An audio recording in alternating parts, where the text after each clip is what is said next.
अस्सलाम वालेकुम, क्या हाल चाल है आप लोगों के? कैसी तबीयत है आपकी?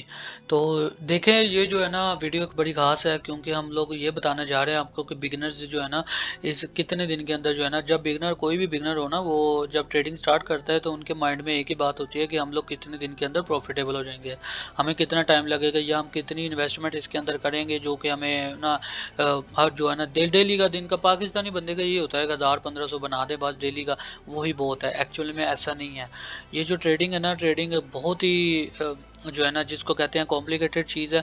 ठीक है, हम लोगों ने एक्चुअल में कॉम्प्लिकेटेड है नहीं, वो लोगों ने बना दी है, कोर्स सेलर्स ने बना दी है। लेकिन ना, मैं आप लोगों को यहाँ पे रियलिटी बताऊंगा ट्रेडिंग की, एक्चुअल में आप लोग को इसके अंदर कैसे मूव करते हैं और कैसे आप लोग इसके अंदर जो है ना प्रॉफिटेबल बनते हैं। तो मेरी एक बात ज़रूर याद रखें, अगर आज ये जो है ना मार्केट जो है ना लोगों को बुलाती है अपनी तरफ, ठीक है, एक बंदा है उसको पता है कि यहाँ पे बाई सेल होती है, बाई सेल करनी है यहाँ पे। सिर्फ बिगनर बंदे को यही पता होता है कि बाई सेल, ये बाई का बटन है, ये सेल का बटन है, यहाँ पे बाई कर देना, सेल कर देना, लाल कैंडल बन जाए सेल, बाइंग बन जाए तो बाई। तो ये चीज़ों का पता होता है बिगनर को, और कुछ भी नहीं। तो अगर बाय कर देता है बिगनर, तो वो ट्रेड जो है ना मार्केट उसको 2 बार प्रॉफिट देती है। तो देन वो अगर प्रॉफिट अचीव कर जाता है, देन वो ना तीसरी बार फिर दोबारा बाइंग करता है, गोल्ड सेल हो जाता है या सो मार्केट सेल जल जाती है। तो देन वो ये कह के निकल जाता है, ये गैम्बलिंग है, ये स्कैम है, इसमें प्रॉफिट नहीं है, ये वो। जब तक प्रॉफिट दे रही है मार्केट तब तक उसके लिए बहुत अच्छी है, लेकिन जब एक दो बार उसने प्रॉफिट नहीं दिए, उसने पल्ले से भी ले लिए, तो देन ये उसके लिए जो है ना वो है जी, स्कैम आ गया जी, गैम्बलिंग आ गई। अब मैंने इसको क्यों ये सीन ये बातें मैंने क्यों की, क्योंकि ये ना हम भी कभी बिगनर हुआ करते थे।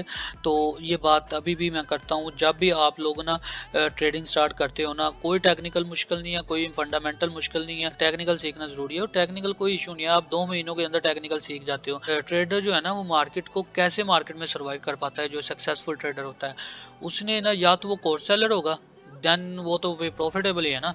तो देन अगर वो कोर्स सेलर नहीं है या फिर कोई सिग्नल पेड है, क्योंकि वो तो एक साइड इनकम है ना।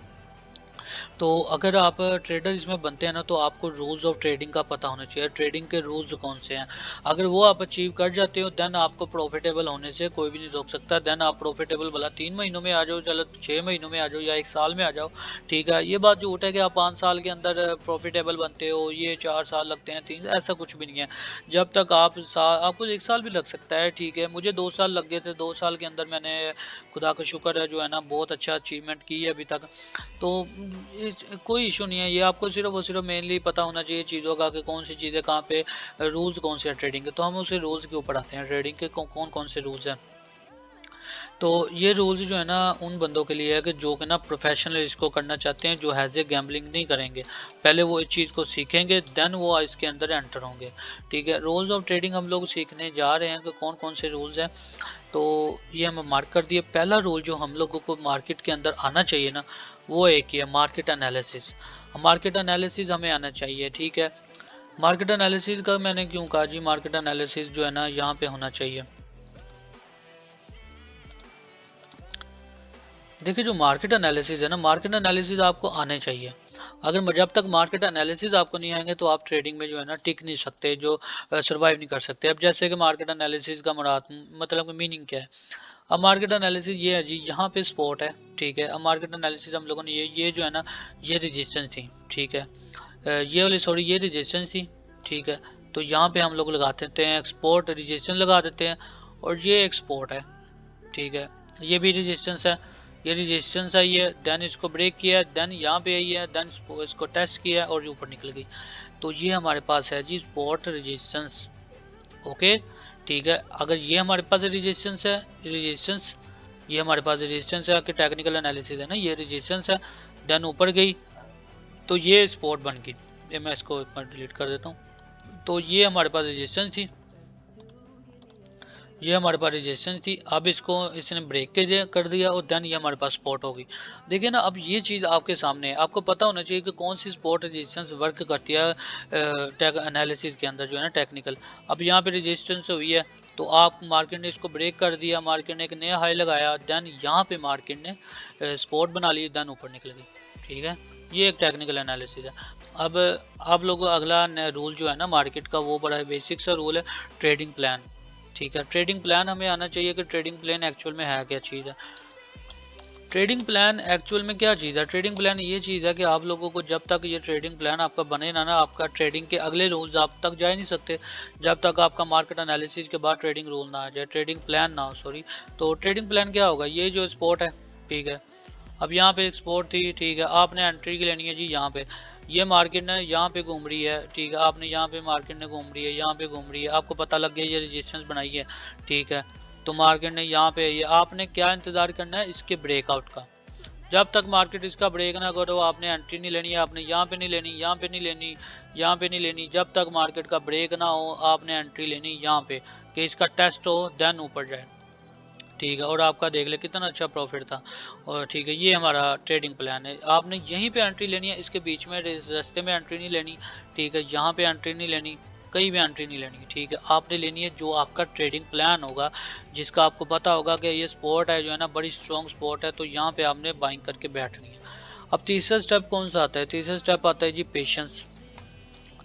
पेशेंस है जी हमारे पास ये, ठीक है। पेश कि आपने अपने एक प्लान बना लिया, ट्रेडिंग प्लान बना लिया, टेक्निकल एनालिसिस भी कर लिए, लेकिन आपके पास जब तक सब्र नहीं होगा देन आप इसमें कामयाब नहीं होगे, ठीक है। इसके लिए आपको सबक चाहिए, सब्र चाहिए। तो अब जैसे कि मैं आपको इन टर्म्स ऑफ ट्रेडिंग के मैं आपको ये बता दूं कि आपने ना यहाँ पे आपकी मार्केट है जी, यहाँ पे है जी, आपको पता है मार्केट ने इसको ब्रेक करके इसको टेस्ट करने आना है, तो आपने बीच में एंट्री नहीं लेनी, यहाँ पे एंट्री नहीं लेनी, यहाँ पे नहीं लेनी, यहाँ पे नहीं लेनी, यहाँ पे नहीं लेनी, कि आपने सब्र रखना है अपना, आपने सब्र रखना है, इस स्पॉट पे एंट्री लेनी है। नेक्स्ट टॉपिक जो है ना, नेक्स्ट रूल जो है ना वो हमारा वो ये है कि डिसिप्लिन, ठीक है। अगर आपके पास जो है ना तीनों चीज़ें जो आ गई हैं, तीनों रूल्स आपने अपना लिए हैं, देन आपके लिए डिसिप्लिन जो है ना वो बड़ी बेसिक चीज़ है, आपने डिसिप्लिन रखना है। अब डिसिप्लिन से मुराद ये नहीं है कि आपने सब्र रखा हुआ जी उसका नाम ही डिसिप्लिन है, ऐसा नहीं है। अब यहाँ पे स्पॉट है, ठीक है, इन टर्म्स ऑफ ट्रेडिंग यहाँ पे स्पॉट बनाई है मार्केट ने, ठीक है। अब आपने यहाँ पे एंट्री लेनी है, आपने यहाँ पे एंट्री लेनी है, लेकिन यहाँ पे स्पॉट बनी है। अगर मार्केट, ठीक है, आपने करना क्या है? आपने जो है ना इसका जो है ना तकरीबन ये वाला हिस्सा यहाँ पे, ठीक है, 75 पे आपने ट्रेड लिया है, और आपने आपका एसएल जो होना चाहिए ना वो आपके जो है ना, आपका जैसे $500 का अकाउंट है ना, तो उसका 5 to 6% जो है ना आपका लॉस जो है ना आपका होना चाहिए। जैसे आपके अकाउंट में जो है ना $1000 है, $1000 का आपने जो एसएल रखना है ना वो रखना है आपने कम से कम जो है ना $1000 के हिसाब से वो बनता है $30-40, ठीक है। 3-4% रख लीजिए, 5%, जितना आप बर्दाश्त कर सकते हैं। कुछ लोग तो वो आपकी लोड साइज पे डिपेंड करता है कि आपकी लोड साइज क्या है, ठीक है। तो आपने जो है ना अपना जो है ना रिस्क मैनेजमेंट के साथ चलना है, उसके बारे में हम बात करेंगे, ठीक है। तो उसके साथ हम लोगों ने चलना है। तो बहरहाल ये हमारा ट्रेडिंग प्लान था, सॉरी डिसिप्लिन था, कि हम लोगों ने जो $30 तक लॉस करना है, इससे ज़्यादा हम लोगों ने लॉस नहीं करना है, और हमारा प्रॉफिट जो होना है वो हमारा मैक्सिमम का कम से कम भी $70-80 होना चाहिए। जो हमारा लॉस है वो $30 होना चाहिए। अगर हम $30 जो है ना वो अचीव लॉस कर जाते हैं, देन हम मार्केट से उठ जाएंगे, अगले दिन बैठेंगे, ये डिसिप्लिन है। अगले दिन हम मार्केट के अंदर बैठेंगे। अब क्यों बैठेंगे? क्योंकि यार एक दिन में आपने कारोबार करने की कोशिश की, उस दिन आपको हो गया 10,000 का लॉस, ठीक है। तो आप लोग कोई इशू नहीं है, अगले दिन देखेंगे आप कारोबार के बारे में। अगले दिन हम लोगों ने कारोबार में बैठे हैं जी, अगले दिन कारोबार में जैसे बैठे हैं, हमें अच्छी ट्रेड मिल गई, ट्रेडिंग प्लान की उस दिन की, तो यहाँ पे हमारी मार्केट आ गई, हमने वहाँ से $80 निकाल लिए, $30 कल का रिकवर हो गया, $50 हमें प्रॉफिट आ गया। तो ये हम लोगों के जो है ना ये स्ट्रैटेजी होनी चाहिए। तो देन ये डिसिप्लिन था। तो नेक्स्ट हम लोग एक चीज़ को और देखते हैं। नेक्स्ट रूल जो है ना वो हमारे लिए है नो वेयर टू एंटर। मतलब हमें पता होना चाहिए कि ना हम लोगों ने एंटर कहाँ पे होना है। हाँ, जब तक आप लोग को पता नहीं होगा कि आप लोगों ने बाइंग करनी कहाँ से एक्चुअल में। अब नो वेयर टू एंटर का मतलब बाइंग कहाँ से करनी है या सेल कहीं से करनी है, आपकी मेन एंट्री जो है ना वो पकड़ने वाली होती है। अच्छा, अब मैं आपको बताता हूँ आप लोगों की मेन एंट्रीज का मुराद क्या है। सॉरी, ये एक्चुअली में मुझे ब्लैक करना चाहिए, फिर इसको 1 पे चले। मैं अब आपको बताता हूँ आपकी मेन एंट्रीज कहाँ पे होनी चाहिए। अब देखिए यहाँ पे जो है ना एक स्पॉट बनाई है, रेजिस्टेंस बनाई है, आपने जो है ना यहाँ पे आपने सोचा था कि मार्केट आए यहाँ पे, ठीक है। आपने जो है ना यहाँ पे एंटर नहीं होना, ठीक है। यहाँ पे एंटर फौरी एंटर नहीं हो जाना। अगर यहाँ पे मार्केट रिजेक्ट होती रही ना तो देन आप एंटर हो सकते हैं, अदरवाइज रिजेक्ट नहीं होना, अदरवाइज एंट्री आपकी यहाँ पे नहीं होनी चाहिए। लेकिन अगर होती है तो आपका ये एंट्री आपका जो है ना यहाँ बनता है जी 727.82 से आपकी एंट्री है। देन आपने देखना है उसके नीचे वाली जो है ना सपोर्ट कौन सी है, नीचे वाली सपोर्ट रेजिस्टेंस कौन सी बनती है। तो नीचे वाली रेजिस्टेंस बनती है ये वाला एरिया, ये देखें यहाँ पे मार्केट कई बार आई हुई है, ठीक है, रिजेक्ट हुई है। तो यहाँ पे हम लोगों का ये भी माइंड में होना चाहिए कि भाई यहाँ तक मार्केट अचीव हो सकती है, आ सकती है, तो देन हम लोग यहाँ से एंटर भी हो सकते हैं, ठीक है। तो हमारा एसएल जो है ना वो इसके नीचे आना चाहिए, यानी 68 यहाँ पे देखें, ठीक है, 81 यहाँ पे 68, आई थिंक 70 बनता है, 70 यहाँ पे हम लोगों को वेट करना होगा यहाँ पे आने का।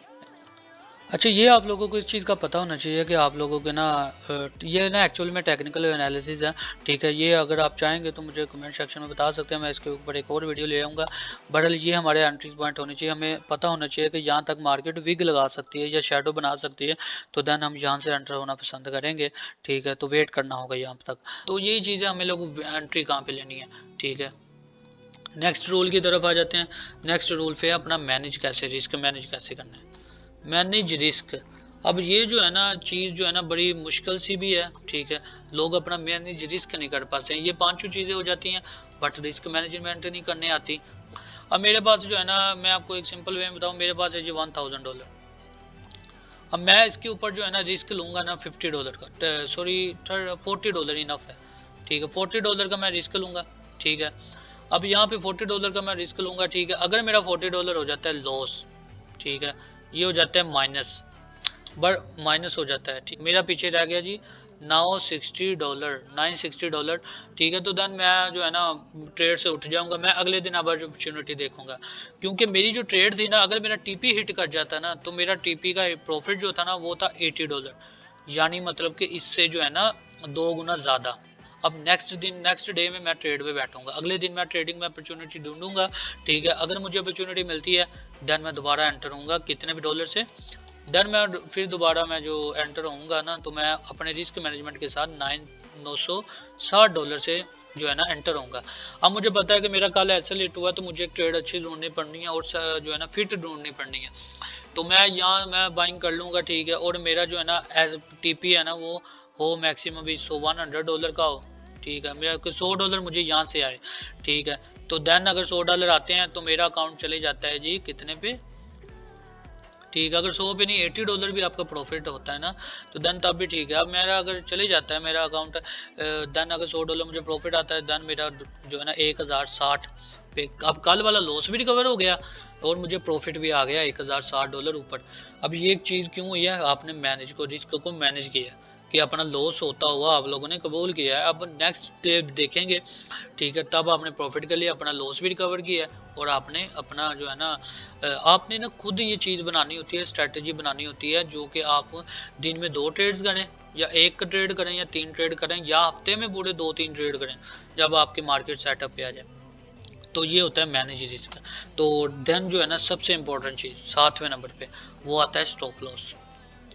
इस चीज़ को आपने ज़िंदगी में नहीं भूलना, ठीक है। अगर आप किसी को अकाउंट देते हैं मैनेज करने के लिए देते हैं, अगर उसको इस चीज़ का नहीं ना पता, क्योंकि लोग सारा कुछ सही कर जाते हैं लेकिन स्टॉप लॉस नहीं लगाते। वो क्यों नहीं लगाते जी, वो कहते हैं ये मार्केट हमारे हक में जाए जी, हम लोगों को जो एनालिसिस कर दिए वो एंड है, ये है वो है, अलग ऐसा नहीं होता, मार्केट हमारे पे होगी नहीं है, ठीक।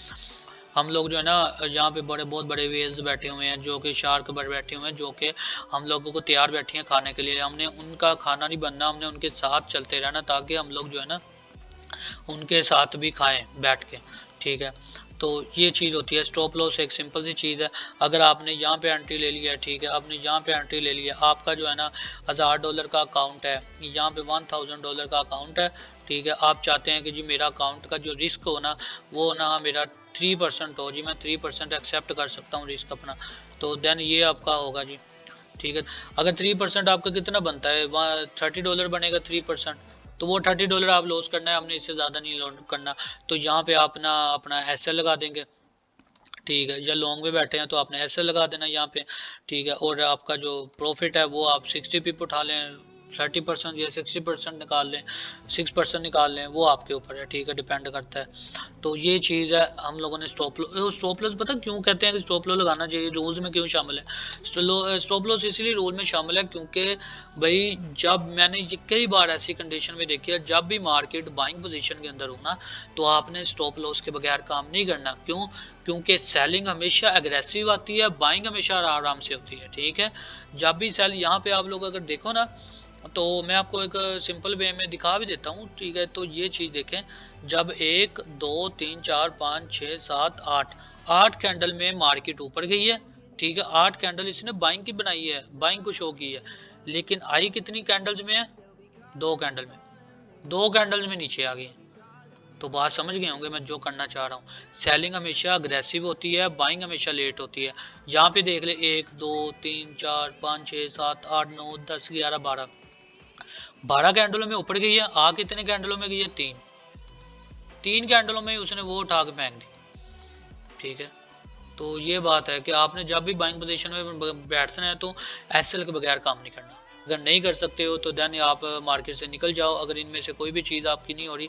हाँ, इन चीज़ों को टाइम भी लग सकता है, 1 साल लग सकता है, 2 साल लग सकता है इन चीज़ों में ट्रेन होने को। लेकिन ये भी बता दूं कि अगर आप इन चीज़ों के अंदर ट्रेन हो भी जाते हो ना, तो देन अगर एक दिन भी ये चीज़ जो है ना आपके अंदर एक भी चीज़ ब्रेक कर दी, तो देन जो है ना आप कभी भी ना ये जो है ना अचीव नहीं कर सकते। मतलब कि आपको जो है ना फिर दोबारा अपने आप के अंदर कॉन्फिडेंस लाने के लिए बड़ा टाइम लगना है। तो बाकी ये हमारे रूल्स ऑफ ट्रेडिंग थी, तो वीडियो हमारी काफ़ी लंबी बन गई है। तो ये थी फुल्ली एक्सप्लेन्ड आप कैसे प्रॉफिटेबल बनते हो। तो हमारी व्हाट्सएप कम्युनिटी में ज़रूर ज्वाइन हो चैनल के अंदर, ताकि आप लोगों को डेली उसकी अपडेट्स मिलती रहे। मिलते हैं अगली वीडियो में। अल्लाह हाफिज़।